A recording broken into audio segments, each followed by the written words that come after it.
Assalamualaikum warahmatullahi wabarakatuh. Nama saya Faiz Jasir Hilmi dari kelas 11 TKD 5.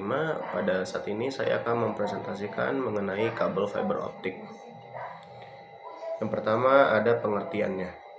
Fiber optik adalah teknologi transmisi data yang menggunakan serat kaca atau plastik yang sangat tipis untuk mentransmisikan sinyal dalam bentuk cahaya. Fiber optik memanfaatkan prinsip pemantulan total internal untuk mengarahkan cahaya dari satu titik ke titik lainnya dengan kecepatan tinggi dan tingkat gangguan yang rendah. Kelebihannya yang pertama, kecepatan tinggi. Fiber optik mampu mentransmisikan data dengan kecepatan yang sangat tinggi hingga terabit per detik. Dua, kapasitas besar. Mampu membawa lebih banyak data dibandingkan media kabel lainnya. Yang ketiga, pengendalian perangkat. Fungsi jaringan nirkabel selanjutnya adalah untuk mengendalikan perangkat lain.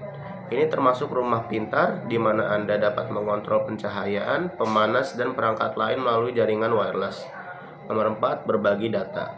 Anda dapat berbagi file dan data antara perangkat melalui jaringan wireless.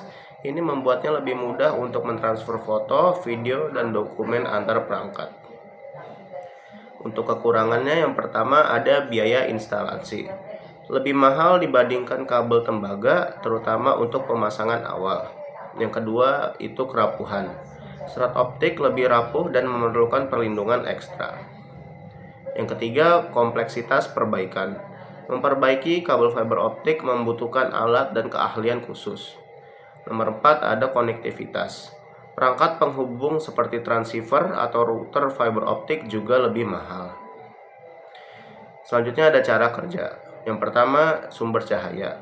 Data digital dikonversi menjadi sinyal cahaya menggunakan laser atau LED. Yang kedua ada transmisi. Cahaya bergerak melalui inti serat optik dengan memanfaatkan pemantulan total internal di antara inti dan selubungnya.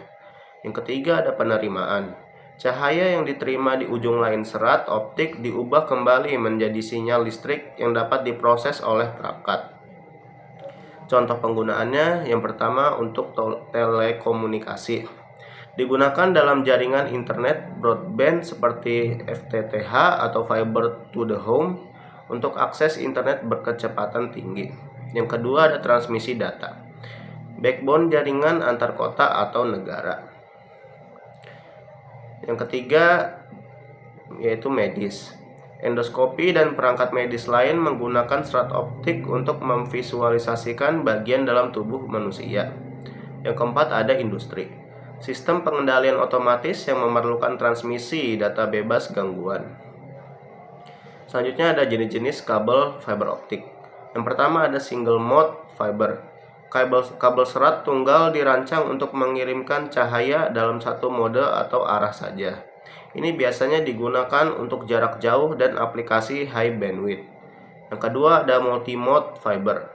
Kabel serat ganda dirancang untuk mengirimkan cahaya dalam beberapa mode, yang memungkinkan lebih banyak cahaya untuk dikirimkan. Ini cocok untuk jarak pendek hingga menengah dan aplikasi LAN.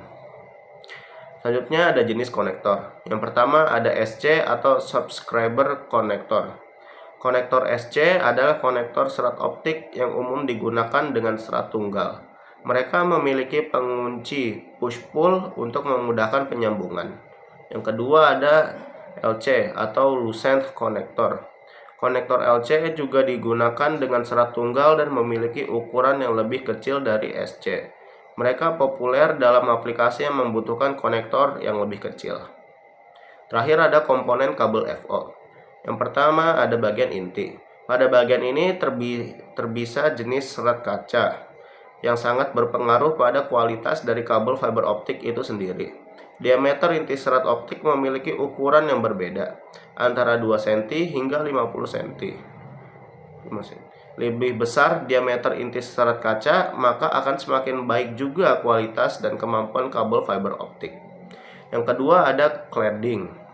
Bagian ini merupakan komponen yang terbuat dari kaca dan memiliki fungsi untuk pelindung inti fiber optik.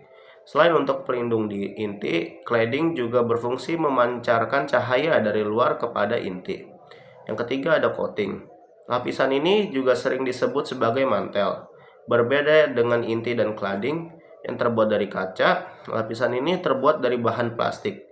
Fungsinya merupakan untuk melindungi gangguan dari luar seperti lengkungan kabel dan kelembapan udara yang bisa mengakibatkan kerusakan pada lapisan dalam. Yang keempat ada straight member dan outer jacket. Perlindungan utama berawal dari lapisan ini. Lapisan straight member dan outer jacket merupakan lapisan terluar dari kabel fiber optik. Fungsinya juga jelas untuk melindungi inti kabel fiber optik dari gangguan secara langsung. Sekian yang bisa saya sampaikan, kurang lebih mohon maaf. Wassalamualaikum warahmatullahi wabarakatuh.